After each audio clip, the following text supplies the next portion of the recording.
Bonjour tout le monde, j'espère que vous allez bien. Je vais juste faire une petite parenthèse avant de commencer la vidéo. D'abord, je vais aller éteindre mon air climatisé, sinon il va y avoir un fond.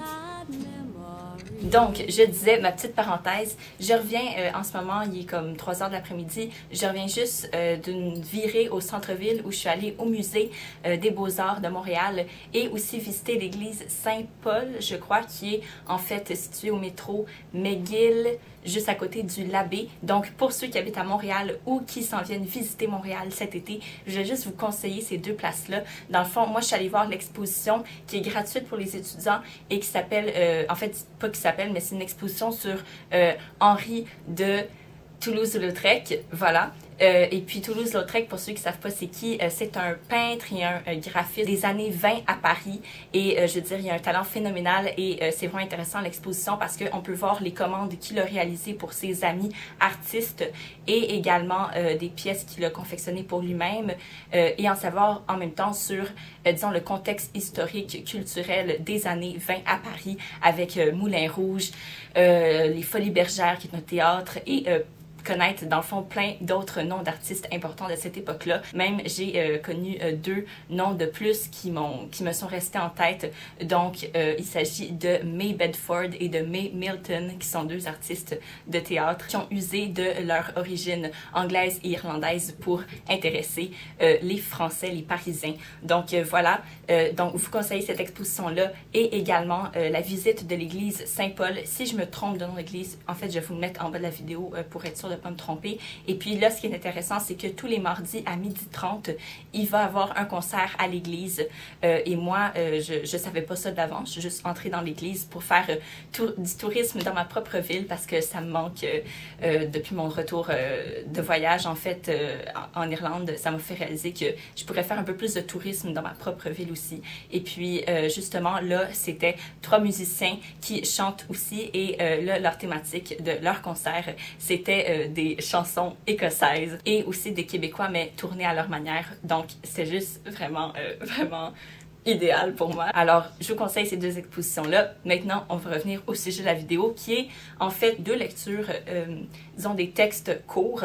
Et je voulais vous les conseiller justement parce que comme c'est l'été, des fois, on n'a pas envie de lire quelque chose de gros, de lourd, et là, ben justement, vu le format, ça peut être plus léger à lire, mais ça veut pas dire nécessairement qu'un texte court, et ça je le dis souvent, en fait, à chaque fois que je vous présente un texte, c'est pas parce qu'un texte est petit, court, que le thème de l'ouvrage n'en est pas moins intense, ça dépend vraiment comment il l'aborde.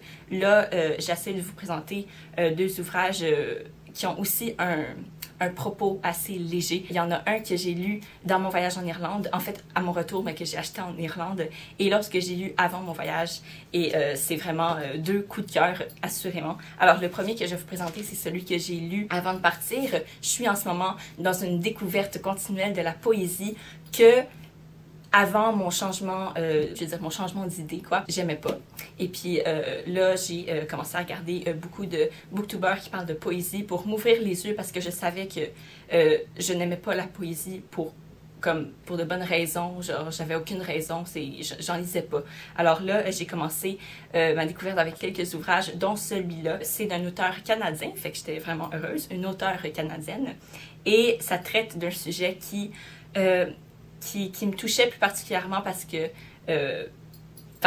life happens. Donc voilà. Le titre c'est Milk and Honey et c'est écrit par Rupi Kaur. Je sais pas comment prononcer son nom de famille, donc excusez-moi si je foire son nom, mais voilà, Rupi Kaur. La grosse thématique de ce recueil de textes, ça a rapport avec les relations amoureuses, c'est-à-dire avant la relation amoureuse, quand on a eu une enfance vraiment difficile qui a brisé notre cœur parce que agression sexuelle dans ce cas-ci.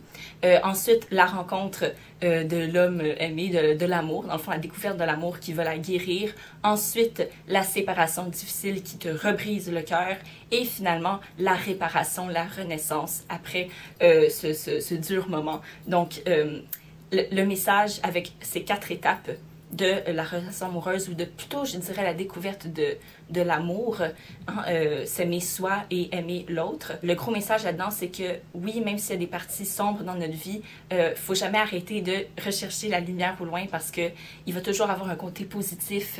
La lumière n'est jamais bien loin, hein, comme le dirait Albus Dumbledore.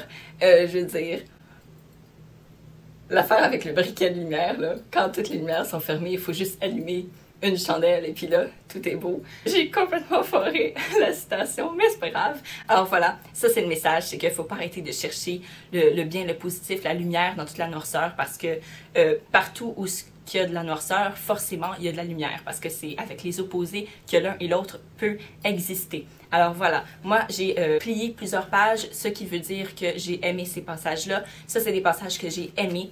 Et en bas, ici, il y en a un petit peu moins, c'est les passages que j'ai adorés, les poèmes qui m'ont vraiment marqué fortement puis que je veux vraiment pas oublier. Donc voilà, il y a like en anglais et il y a love. Et voilà, donc c'est divisé dans ces 4 sections-là. Chaque début de chapitre est écrite en noir comme ça, suivant la thématique du livre, qui esthétiquement est juste vraiment joli. Moi, d'habitude, j'aime pas tout ce qui est noir. En fait, tout ce qui est noir ne m'attire pas. Mais celui-là, il est vraiment beau. Et ce qui est vraiment chouette, c'est qu'en plus de ces débuts de chapitre très esthétiques aussi, il y a des images qui illustrent certains poèmes.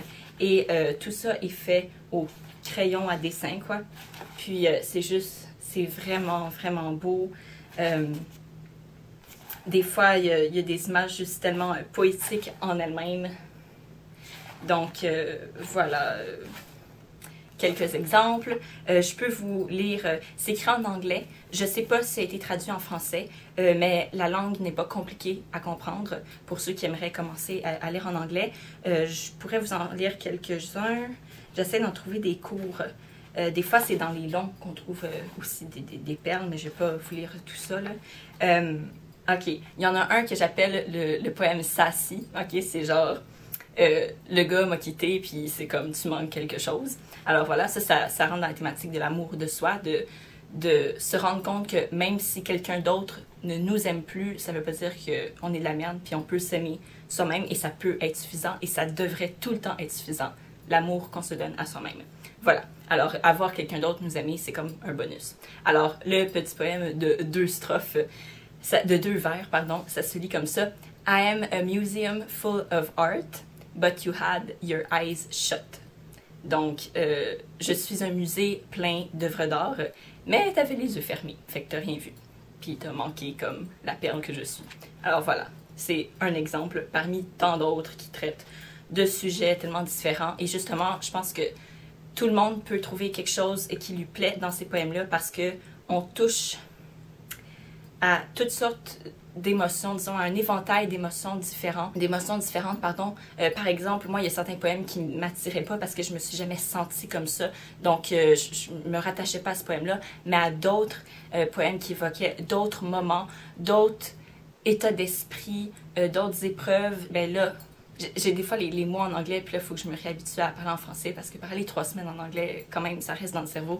Fait que voilà, c'est juste, ça vaut la peine de découvrir ça si vous aimez le sujet dont ça traite et aussi pouvoir lire la poésie, mais une poésie moderne carrément parce qu'on n'y va pas dans la poésie écrite de manière très traditionnelle avec la contrainte des rimes à la fin et du nombre de vers et de strophes et tout. Là, on n'est pas en train d'écrire des sonnets ou des ballades ici, c'est vraiment de la poésie moderne. Des fois, elle a l'air juste, on dirait de la prose tellement c'est écrit. Des fois, on a juste des gros chunks de paragraphes comme ça. Voilà. Et des fois, ça ressemble à ça. Puis des fois, sur une page, il peut y avoir, comme je vous ai lu, juste 2 vers. Alors, vraiment, il y en a pour tous les goûts. Je pense que ça peut vous plaire. Le deuxième ouvrage dont je vais vous parler maintenant, ce n'est pas un recueil de poésie, mais bien un recueil d'anecdotes que l'auteur a recueilli durant son exploration de plusieurs librairies indépendantes à travers le monde occidentale. C'est un livre dont je vous ai déjà parlé dans la précédente vidéo. Il s'agit de Weird Things Customers Say in Bookshops de Jen Campbell, qui a aussi sa chaîne YouTube qu'elle a depuis 1 an, je crois maintenant, 1 an et demi peut-être. Et puis, elle est excellente. Et elle parle autant de littérature que de romans, que de contes et que de romans policiers, etc. Donc voilà, ça c'est le premier ouvrage qu'elle a écrit en tant qu'auteur. Elle a maintenant, je pense, 3 ouvrages à son actif, 3 ou 4, incluant des recueils de poésie. Et puis ça, c'est supposé être un ouvrage assez humoristique parce que justement, on va parler des trucs bizarres que les clients vont lancer dans une librairie. Des fois, c'est en recherchant un livre, mais là, ils savent plus trop ce dont le livre parle, ils savent plus le nom de l'auteur, le titre du livre, fait qu'ils vont lancer des trucs un peu loufoques. Et d'autres fois, et ça m'a vraiment surprise, c'est des gens qui savent pas c'est quoi une librairie, à quoi ça sert, puis ils vont arriver puis demander des trucs, là, mais tu te dis, on vend des livres ici.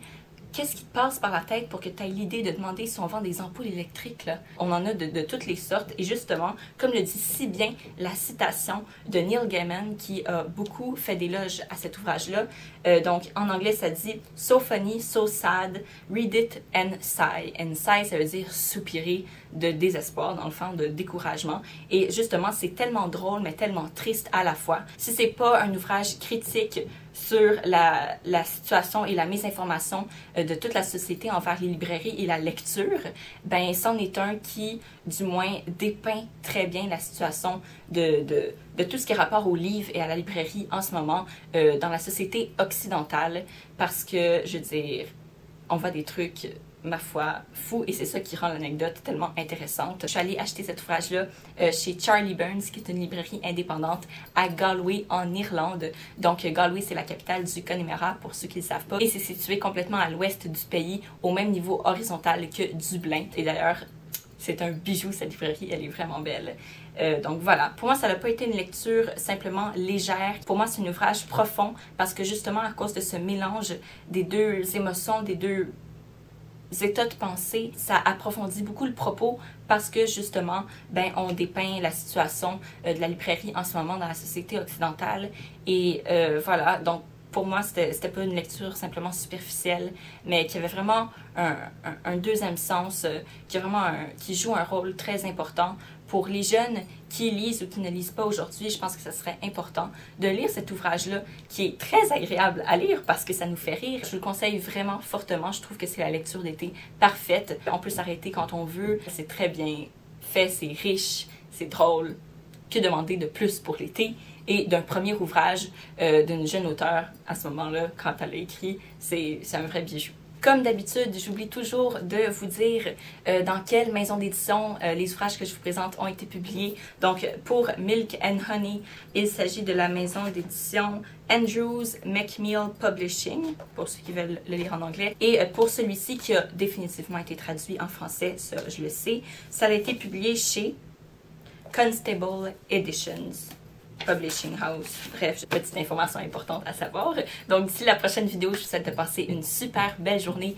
Profitez de l'été. Là, je sais que assurément, en France, en Suisse, en Belgique, partout, on a fini l'école, hein, si vous n'avez pas de session d'été. Donc, profitez de votre été, amusez-vous, passez un bel été, puis on se retrouve dans la prochaine vidéo. Bye!